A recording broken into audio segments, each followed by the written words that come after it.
Hello, Septive, and welcome to your deck review. For those of you joining us for the first time on YouTube, this is a series where I, Maltown, a notorious hater and person who doesn't like anything you find fun, will talk about what you find fun with your deck's weird little PP. Your PP being your premise and your practicum. Your premise is the idea behind your deck. For this, it appears to be sexual jokes about Amalia. Right on. And then your practicum is what you put in the 99, whether or not it helps you achieve what you set out to achieve. So we're going to talk a little bit about whether or not this person's game plan can be effectuated in the bracket they want to play in. No. And then we're going to talk about what could we put in the deck to make that happen, or if we just need to totally change course. So the main issue we're having is we want to do Amalia. That's not a problem. Amalia, Orzhov Lifegain. Orzhov Lifegain is very, very well supported. Um, but we want to get her to 20, and we want to get her to 20 in bracket 3/4 is what was put to me. We're playing with Eldrazi, with Dinos, with Krenko, with Toski, so it feels like we can't keep up, right? We can't run as fast as they do, and if they trip us, hey, we can't get back up in time either. Um, so I think the big problem we have is that bracket 3 and bracket 4 is where you stop playing honestly. Even in bracket 2, you're not playing honestly, but when you do dishonest things, you're doing dishonest things in a very Bugs Bunny Toon Force way. Like you're doing dishonest things for the bit. In bracket 3 and bracket 4, this is where we begin to do dishonest things that win you the game. And we have to trigger Amalia more than 20 times. So we have to gain life more than 20 times to get to the Amalia level we want to be at. That is going to be impossible to do honestly. Because I'm trying to imagine what the curve could look like that would let you do it quickly, right? If we had, let's say we played a life gain thing on turn 1, we play Amalia for 1 tick of life gain. We play on turn 3 2 more life gainers. So we would get 1 more tick from the first, and then 2 more ticks from the second. So it would be up to 4 ticks of life gain total. And then we're at 3 ticks of life gain for every creature we play, which still takes 5 more turns before we're even at 20. And that's hitting 3 ETB life gainers and then continuing to curve out with a creature a turn. And we need 5 more creatures. So it's like it could be achieved, but it would require us to hit multiple pieces of life gain and then like explode a ton of tokens. And this is without even getting to the real capstone of it all, which is the goal is to move counters onto Darksteel Reactor, which doesn't work, I don't think, or it only works with Moxite Refinery. And that's going to be a real big problem for us because we can get access to black tutors, but we can't get access to white tutors because Darksteel Reactor doesn't care about having 20 counters on it. Darksteel Reactor cares about having charge counters on it. So, like Ozolith, that doesn't do anything. Resourceful Defense, that doesn't do anything. Moxite Refinery is the one card in our deck through which all of this has to flow, and it means we have to get. It makes it better in some ways because it means Amalia does not have to be the one person that is producing all of these counters. We can get a lot of +1/+1 counters on something else and then use Moxite Refinery to move it over. Um, and so I think flatly, this is just an idea that should not be, right? The best execution of this idea simply does not work very well because we need way more than 3 tutors because we have to draw Moxite Refinery and we have to draw Darksteel Reactor. If we don't draw both of these cards, kind of dead in the water, um, if we want that plan to happen. Now, I'm going to gain a ton of life at you and then board wipe you and hope that I can kill you with commander damage, that's a little bit more viable, but that is still going to have the problem of we are trying to do it relatively honestly into a table of people who are trying to cheat and do good things that win the game by cheating. So My recommendation, if we wanted if we want to do the Darksteel reactor plan, you should move to Esper or Abzan. Either you get blue and then you get access to artifact tutors, and then finding the Moxite refinery, finding the Darksteel reactor gets a lot easier, or you move to green and then getting enough counters on something such that when you found Moxite refinery gets a lot easier. Because the other thing you can do is if you move to green, you get access to the Amalia Infinite that's in Pioneer with the card Wildgrowth Walker. Um,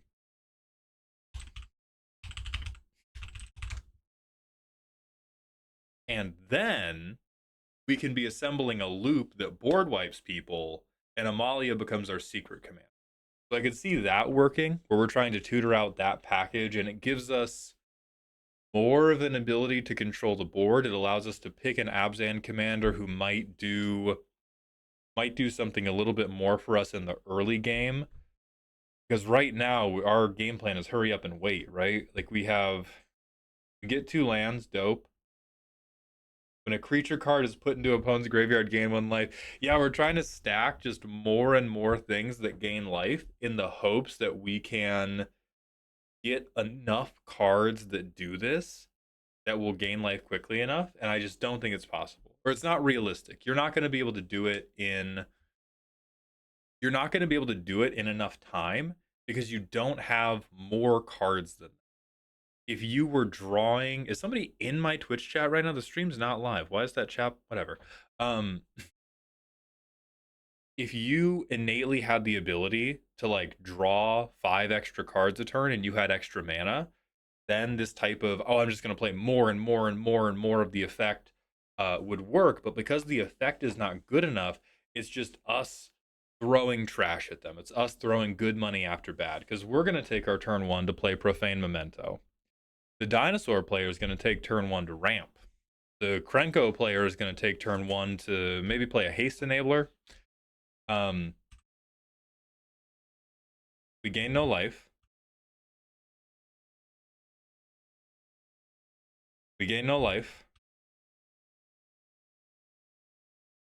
We can start putting counters on, but we gain no life. Like, because everything is on theme for this woefully bad plan, we're just always going to be falling further and further behind. So I would flatly say, if you want to play this in bracket 3 or bracket 4, no, you don't. It is not going to work, or it is not going to work the way you want it to. You could build an Amalia deck that cared about life gain. Darksteel reactor plan is just not a thing, or you have to accept that it's almost never going to happen. Because you can have pet cards, you can have bad cards in bracket 3. So you could do, okay, I'm going to put Moxite Refinery in the deck. I'm going to put Darksteel Reactor in the deck.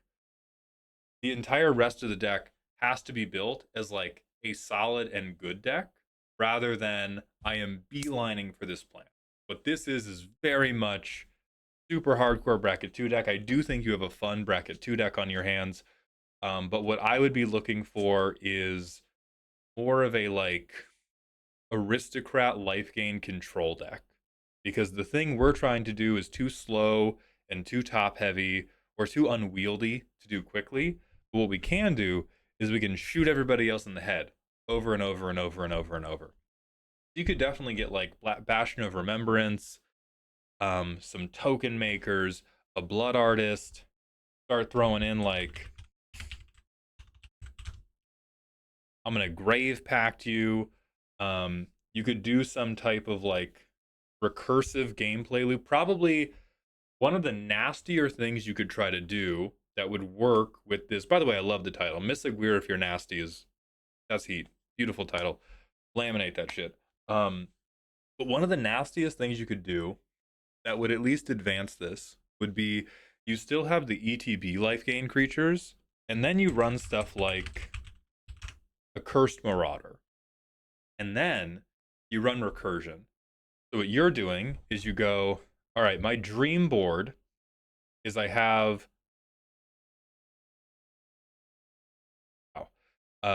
Soul's Attendant on the field, and I have Amalia on the field.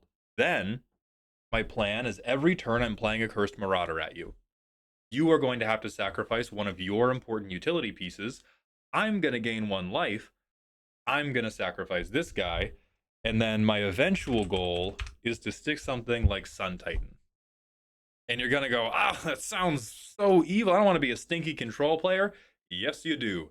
If you want to do this and you want to keep the pieces that you love, you have to do control.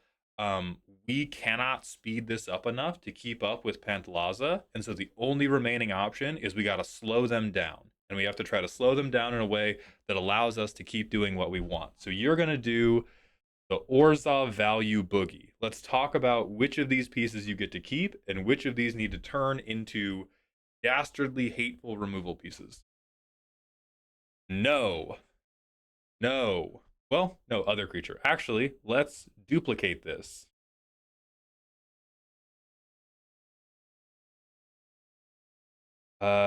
The feather cannot stay.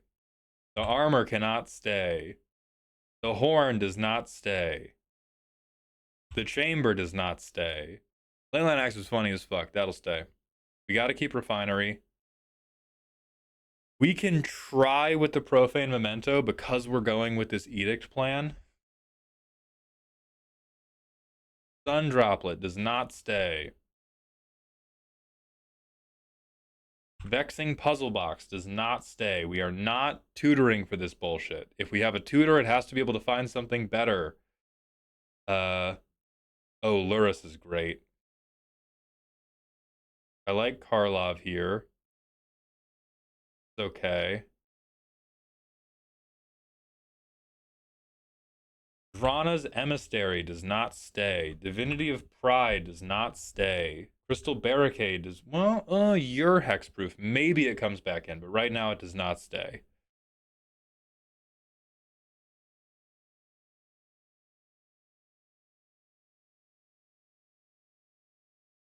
I like Adeline a lot for explosive token making. On cast of non-creature spell. Maybe? I think we want to be pretty... I'm going to sideboard him for the time being. Purity does not stay. We are not getting to, and like some of these may be able to come back in. I'm trying to cut too much so that you can after the fact go through and be like, ha, Aldhound was wrong about this pet card. This one's a banger.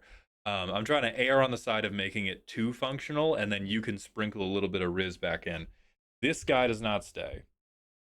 This stays, that stays, that stays. This might be able to stay. I'm going to sideboard it for the time being. I really like Servandum with what we're doing next. Roll Parasite does not stay. Ice Drinker does not stay. I realize the Exhort is valuable for gaining life. Again, what we need to value right now is how do we stop these motherfuckers from killing you? How do we stop them from beating you so quickly that you have no time to gain life? God, I love Voice of the Blessed. It's so annoying. Line of Hope does not stay. Resourceful Defense does not stay.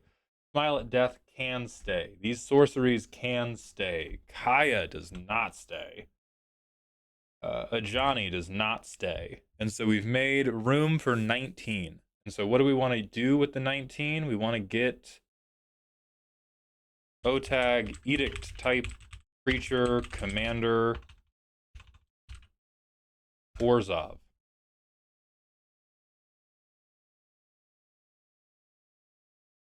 So let me Maraud on it. Let me craft Plague Style. Let me Fleshbag Maraud on it. We could Rankle. I don't think we need to. We could Priest of Forgotten Gods. I don't love Priest of Forgotten Gods without having more token makers, but we can at least try it. Me when I am the Disciple of a Demon and I am executing mercilessly. Witch of the Moors is a very greedy option we can kind of go for here. We have Papalimo. Maybe we can try to fuck with Gravelighter.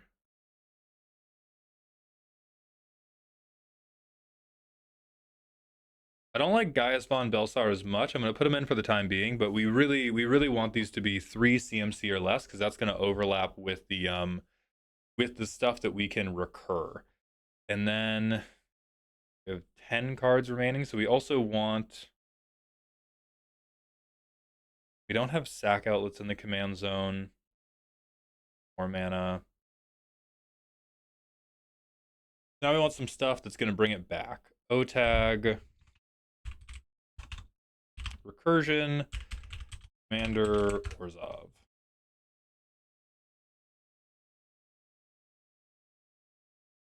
And I'm looking for permanent engine-based ways. So Sun Titan's good. Venus Reclamation is not an engine, but it's very, very effective. Whip of Erebos could do it, but I don't love it. Dusk and Dawn is likely to fuck us up. You could Phyrexian Reclamate. Because most of your things that blow stuff up is relatively mana efficient, so I do think we could spend the mana to do that. I want to see where...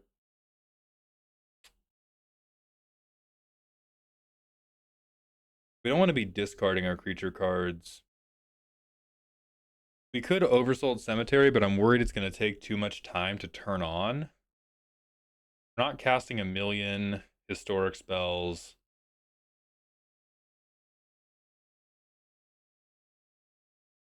You could Amalia Shepherd, but it's really expensive. We may not have bought enough time to Amalia Shepherd.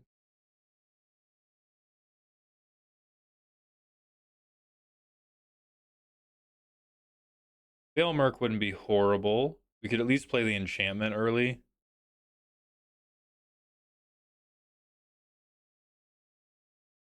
We could do Ascend from Avernus if we ever get board wiped.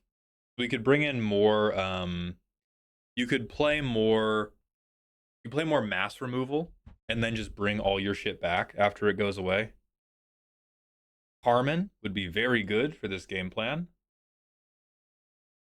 We have Lurrus already, which is very good of you. Celestine would be very good at this because she's by herself going to gain enough life that you could bring back another Edict effect. And then I think the last one we would want to do is like Court of Ardenvale.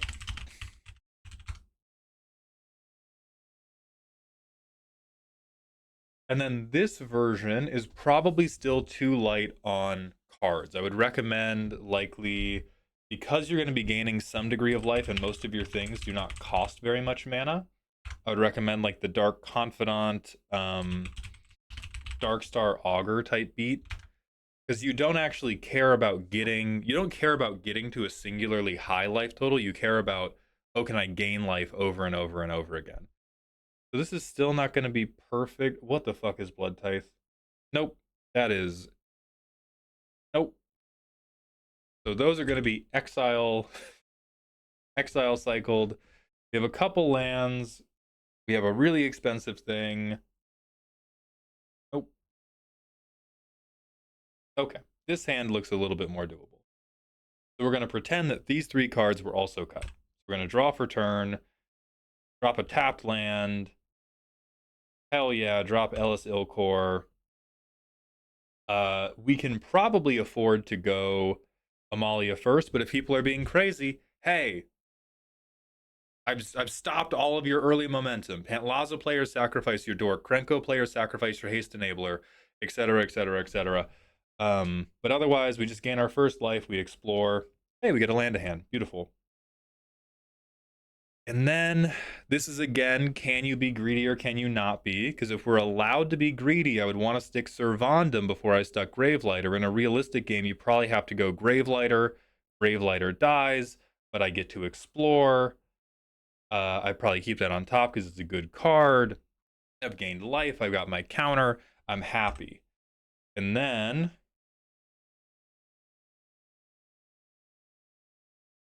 we'd probably do Exemplar of Light, get a counter on, draw a card. Sick, we have Felder Profane. And then, oh, we would cut Leon and Elder. We would for sure cut Leon and Elder. And then we can Sarah Paragon, replay Gravelighter. We've Edict everybody again.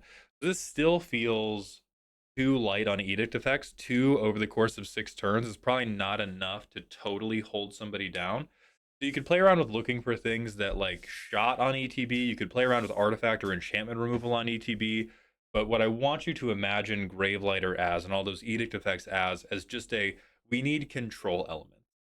We need control elements because we are doing a slow burn deck and we need something that is going to hold them back from their victory long enough that our slow burn can come to fruition, but it is very possible for it to come to fruition. And what you should be dumping is all of these, any of these life gain effects that you are not achieving proactively, I would get rid of for the time being. If there are a couple that are tremendously good meta calls for your pod, add those back in. I just don't know what those are going to be, but I don't believe in them as it currently stands. So if there's anybody in the comments who has an Amalia deck and knows better, please let me know. Otherwise, I wish you the best, and I do hope this helps.